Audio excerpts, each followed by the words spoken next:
Hi everyone, Deirdre Murphy here. I'm the first year support coordinator. In conversation with students, it's become clear some students don't realise that everybody has access to Skype for Business. It's really easy to use, so this is a very quick tutorial on how to set it up. Go to your ordinary email.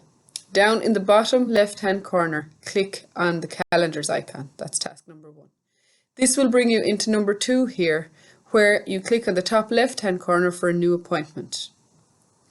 Then on to number 3, once you have the new appointment, you click on Invite Invitees, which brings you to number 4, where you fill in the email addresses of the people that you want to invite to this Skype call.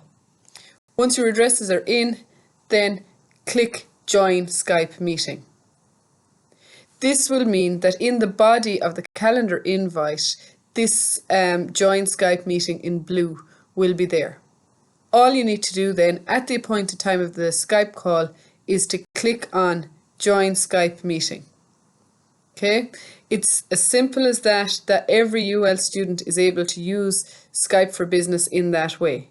If you haven't downloaded it to your device, please watch the YouTube video on the link at the bottom of this slide. That's all there is to it. It's a brilliant resource, really handy for sharing screens and group work. I recommend take these simple steps and get active using Skype for Business. Thanks a mil. Bye.